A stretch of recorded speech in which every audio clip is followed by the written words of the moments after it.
खुलुमबाय निउस 24 बड'लेण्डआव नोंथांमोनखौ बरायबाय। दिनैनि रादाबाव आं करिना बर'। दानिया गाहाय रादाबखौ नायग्रोदो। 2020 मायथाइयाव जानो गोनां बर' थुनलाइ आफादनि बोसोरारि जथुम्मानि गाहाय खुन्थिया गायसनबाय। बैग्रिबारि गामिनि बाथौ थानसालिखौ बेखेवबाय। टंलायाव सानै फरायसा हमजादों।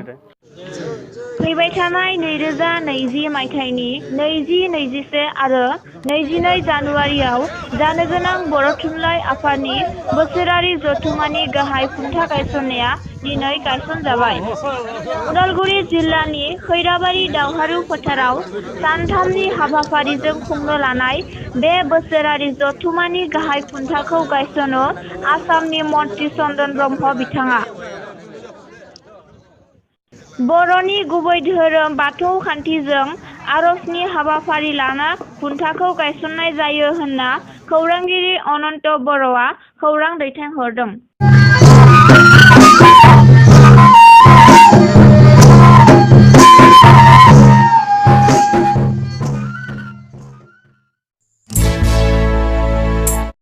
दिनैनि खुन्था गायसननाय हाबाफारियाव आसामनि मन्त्रि चन्दन ब्रह्म, गोबां एमएलए आरो इएम बिथांमोना बाहागो लायो लोगोसे गोबां हारियारि आफादनिफ्राय बाहागो लानायखौ नुनो मोनो होनना रादाब बुथुमगिरि अनन्त बर'आ मिथिहोदों।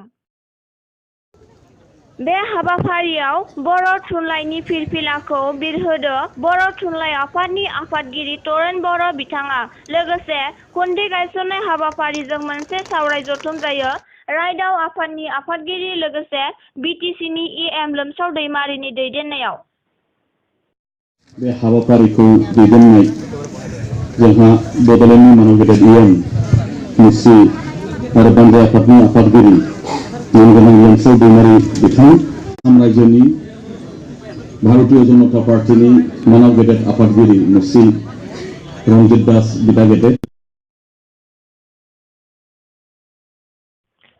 आफादाव आसाम प्रदेश भारतीय जनता पार्टीनि आफादगिरि रन्जित दास बिथाङाबो बे खुन्था गायसननाय हाबाफारियाव आलासि महरै बाहागो लाफैयो।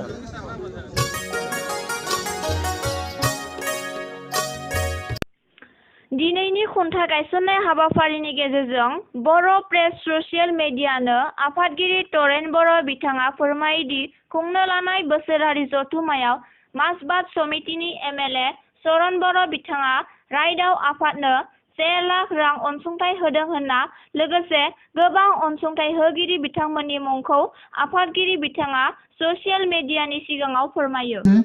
आसामनि बिजेपि रायजो कमिटिनि मानगोनां आफादगिरि मानगोनां बिथां रन्जित दास बिथां बिदा गेदेराबो जोंनि गेजेराव सफैदों आरो बिथाङा 1 मासनि गाव दरमा होनायनि बाथ्राजों लोगोसे बे आफादखौ जोंनि जथुम्माखौ मोनफ्रोमथिंनिफ्रायबो बिथाङा जाफुंसार होनायाव मदद होगोन बे बाथ्राखौ बिथाङा फोरमायलांदों।